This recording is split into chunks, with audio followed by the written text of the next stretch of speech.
good feelings. Hello, my friends. Today marks 5 years since we lost Nintendo President Satoru Iwata. It's actually really hard to believe it's been that long, but apparently it has. It doesn't feel that long ago that I was watching him talk about the year of Luigi. Yet, when I think about how long the Switch has been around, I realize that was an age ago. We're now in a totally different era of Nintendo. For many people who only just got back into the company because of the Switch, Mr. Iwata might not even be that well known. My channel was in its infancy when we lost him, and I didn't make a video about it at the time, but ever since then, I've been wanting to just talk about the man, share how awesome I think he was, and go over some of my favorite memories. So I decided that this, on the 5th anniversary of his passing, would be as good an opportunity as ever to celebrate his life. I'm not gonna give a detailed account of his career or anything, there's already a lot of that on YouTube already. I just want to chat about him. So whether you were there during the early days of Nintendo Directs and streamed E3 presentations, or you only learned about him after the fact, join me in looking back at a very inspiring man with a downright legendary career. Join me in remembering Satoru Iwata. When remembering Mr. Iwata, there's something that comes to mind most easily, and you can probably guess that I'm talking about Nintendo Directs. He didn't need to have any sort of presence in Nintendo Directs. Many corporate executives have very little to do with the public or the press. They're not obligated to get all chummy with their customers. Heck, even Mr. Furukawa, the current Nintendo president, doesn't show his face very much, and it's kinda disappointing. That's because Mr. Iwata really set a standard by basically being the face of Nintendo Directs. He was in just about every one, and he always seemed to save the best announcements for himself. Did you notice that? And I think that's really great. In fact, raise your hand if the memory of him saying, Please take a look. gives you the excited tinglies. Every time he said that, it meant he was revealing something, and you never knew what it might be. It was like he wanted to be there whenever the biggest stuff was happening with his company. He wanted to deliver the news personally. What really made his presence notable, though, was his playful nature. The man was extremely subdued. He had this calm, professional air that might have been intimidating if you met him in person. But then that just made the silliness he brought all the more effective. He always used that little direct hand gesture with dead seriousness. And he would always pepper in all these silly little visual gags. There's that famous shot of him looking at the bananas because bananas, I guess. And I got the distinct impression that he had a ton of fun during the year of Luigi, always wearing the hat and that little bit he did with Miyamoto. And gosh, who could forget the fake fight he did with Reggie? I mean, that's not even some little throwaway joke. That was an involved bit. You can't just casually be in something like that. He had to put in the work to make it look like they were fighting. That's dedication. That's a guy who really wants to be doing what he's doing. And the great thing about his humor is that it was a little like grandpa humor. You know what I mean? By itself, grandpa humor is really not that funny. Honestly, some might even consider it a lame attempt at being funny. But it's so deadpan and feels like it's coming from such a genuine place that it's just so darn endearing. I've seen so many bad jokes from so many corporate folks during so many bad press conferences that come across as trying too hard and completely failing to understand their audience. But there's this charm to the directs from the Iwata days. Even with that grandpa humor, he never failed to make me smile. And really, I think that's exactly because it all felt genuine. Mr. Iwata did loads of stuff he just didn't need to. And that drove home the idea that he was doing it deliberately, and not because someone told him he needed to in order to increase profits or whatever. Like, what about the Iwata Ask series? He personally interviewed Nintendo's developers about their upcoming games, and these weren't just your simple little feel-good 3-question Q&A sessions meant to be nothing more than glorified advertisements. These were fairly in-depth interviews that shed a boatload of light on the development of their respective games. Some legitimately interesting stuff came out of those interviews. And I didn't know this until I started looking into it, but did you know that he was doing them even way back in the DS and Wii days? Even before they were featured on the Nintendo YouTube channel. They were just sort of on Nintendo's website. You just had to go there on purpose to see them. That's dedication right there. There are other smaller examples of him going above and beyond as well. Remember when he did that ASMR triggering Wii U unboxing? It was incredibly charming, so quiet and straightforward, him wearing gloves but still making these silly little jokes. I love it. Watching that video is like therapy. And another thing that always made him seem more genuine to me is that he always used his own voice in presentations. They never dubbed over him with a translator. There's nothing wrong at all with them doing that. I know Miyamoto, for instance, has a hard enough time with English that they pretty much always translate or dub him. But despite his incredibly thick accent, Iwata always spoke for himself. And I did wonder if that was a purposeful choice on his part. He was aided by subtitles, sure, but we always got to hear him. And I loved it, the slow, deliberate way he worked through his scripts, how he carefully navigated difficult words. He just had a really pleasant, friendly voice, too. For some reason, I specifically remember chuckling at the way he called Majora's Mask 3D scary. The world of Majora's Mask is extremely strange and somewhat spooky. It's just such a funny inflection. It's so good. When talking about Mr. Iwata, it's also impossible not to mention the incredible success the company saw during his reign as president. I don't want to spend a bunch of time bad-mouthing the previous president, Yamauchi. Obviously, a lot of good stuff came out of the company under him. But for comparison, I must highlight that he was an extremely stubborn man who had very cold, impersonal ways of running his company and said a lot of extremely ignorant things. He was proud of the fact that he ran a video game company, but had never played a video game in his life. But when Mr. Iwata stepped in, things changed. He made an effort to meet with his staff on many occasions, often one-on-one. He encouraged people to follow their own instincts instead of only listening to what he thought, and it takes a lot of strength to be that humble. Miyamoto mentioned how before Iwata took over, the company felt stuffy, and that the man improved the ventilation. He even created an initiative to allow employees outside of game design to submit ideas for games, hoping to improve the collaborative spirit within the company.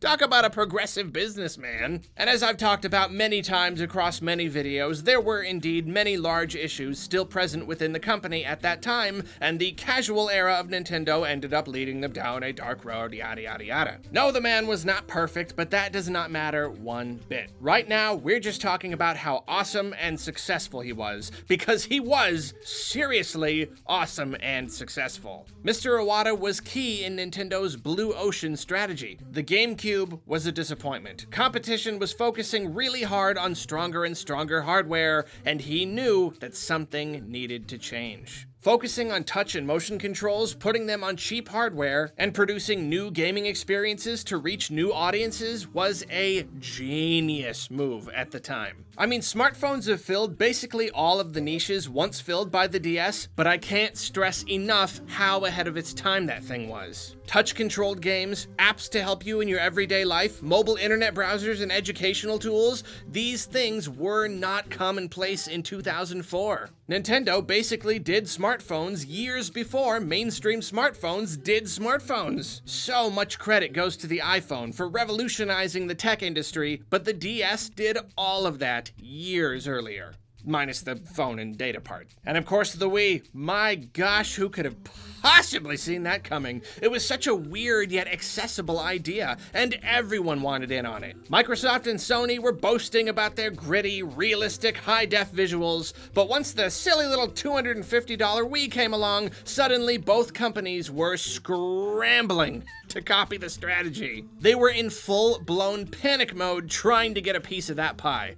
Nah man, Iwata killed it with the whole Blue Ocean thing. The idea of trying to increase accessibility and bring in new audiences was just not on anyone else's radar until he made it happen. It was an incredible move that accomplished exactly what he was going for. How many people can say they've taken risks that big and had them pay off that handsomely? And you want to know one of the reasons Mr. Iwata brought so much success to the company? Instead of relying on gut instinct, as many people in his position have done historically, he did research and brought a lot of hard data and real science to the company. He thought this stuff out carefully. He conducted detailed studies. Again, that's not something you can expect from just any president. So many top executives in the game industry know very little about games and their audiences, and mainly exist for purposes that I won't delve into now for the sake of keeping the tone of this video light and positive.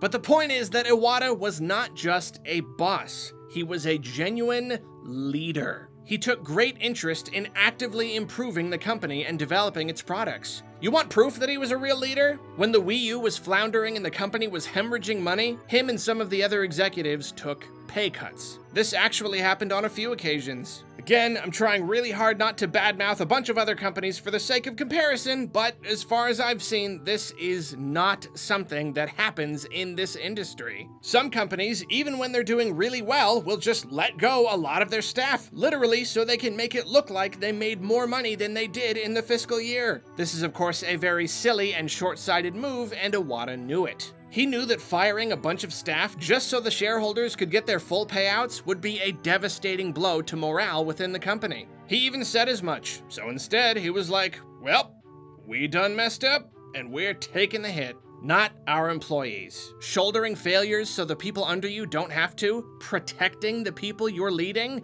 that's the very definition of leadership. That leadership is what helped the company stay afloat during a very rough patch and helped it sail back into clear waters. One sad thing about Mr. Iwata's career is that a lot of people blame him for the failure of the Wii U, but then fail to give him any credit for the Switch's success. He might not have been around for the Switch's launch, but he was instrumental in its creation, and it was reported that he was working on it from bed even in the final months of his life. I'll never tell you that workaholism is a good thing, but in a way, I can admire that he was that dedicated to the company and to delivering the product. I don't think I would have the same sort of dedication to my work, but you couldn't stop the man. And I must say, it's incredibly sad that he didn't get to see the fruits of his labors. The Switch has been a massive, triumphant success, and him not getting to experience this new era of Nintendo is such a shame. The final thing I would like to highlight about Mr. Iwata goes along with the idea of his very genuine nature. The reason he was different from most corporate executives is that he didn't inherit his position. He wasn't installed just to make sweeping money-making decisions. He cared about games because he himself was actually a gamer. And before he was president, he was a game developer. Again, I won't dive into his whole history, but he started out at HAL Laboratory, and he was a total go-getter. He saved the company from bankruptcy by forging a relationship with Nintendo. And when he was promoted as president of HAL, he worked extremely hard to better himself as a leader. He worked with Nintendo on a ton of stuff, and according to Pokemon president Ishihara, he played a huge part in bringing Pokemon to Western audiences. Did you know he single-handedly read the battle system code from Pokemon Red and Blue and recreated the system in Pokemon Stadium in the span of a week?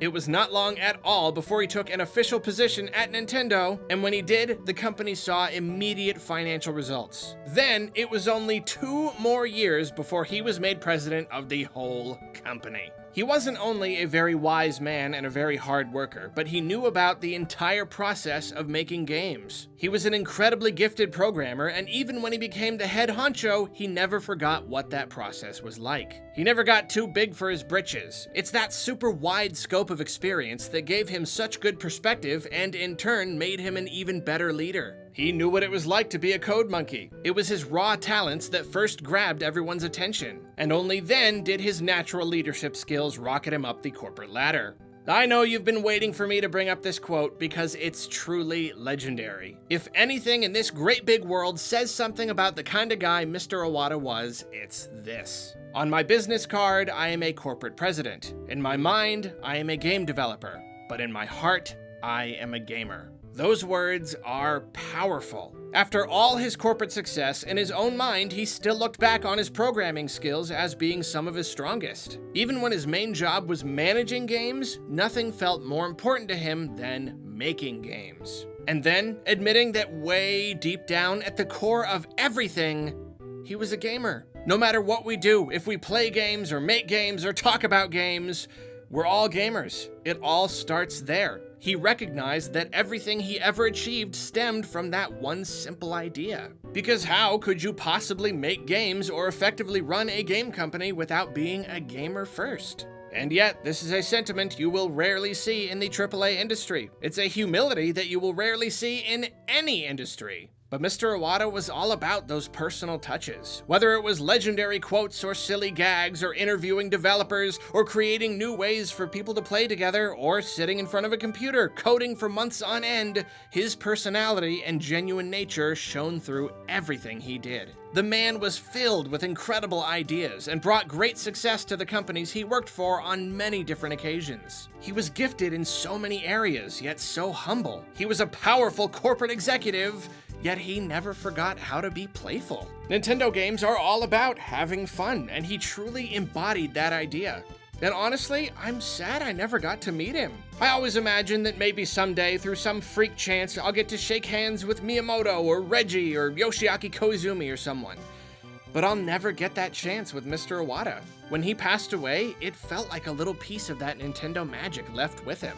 I didn't really grasp who he was until I started following the company more closely, but after that point, he was permanently affixed to my idea of what Nintendo was. He was Nintendo. He was one of the Nintendo guys. Folks who hopped on the Nintendo boat thanks to the Switch might not feel the same way, but for me, losing him was kind of unreal. Last year, Shigeru Miyamoto opened up about his relationship with the man, and it's touching to learn how they were really close friends. Like, not just business partners, but genuine friends. They would just talk and talk for hours and hours. They loved sharing their ideas. I wouldn't be surprised if losing him had a greater impact on the people at Nintendo than we even realize. I remember hearing a story a long time ago. I don't know where it was, if it was in an article or just a comment or a forum post somewhere, but someone was walking past Nintendo HQ in Kyoto when they spotted Iwata and Miyamoto heading out. The person asked for a picture, and the two men spent a significant amount of time just talking with the person and making them feel good. Just having a nice long talk. These two powerful, very rich, top-level executives of a huge entertainment corporation. Places to be, massive, far-reaching decisions to make, money circling the drain every moment they're not working. And yet, of course they had time for a fan. A whole chat with a fan, in fact. And I think that is really, really amazing. It's a pretty cliche thing to say, but it's true that though we miss Iwata, we can also appreciate everything he did for us. I'll certainly never forget what he did for Nintendo, and hearing about how hard of a worker he was, how focused he was on innovation, how he always strived to grow as a leader, it will always be inspiring to me. And to this day, not a single Nintendo Direct goes by without me missing that little gesture. Thanks for all the smiles, Mr. Iwata. I miss you.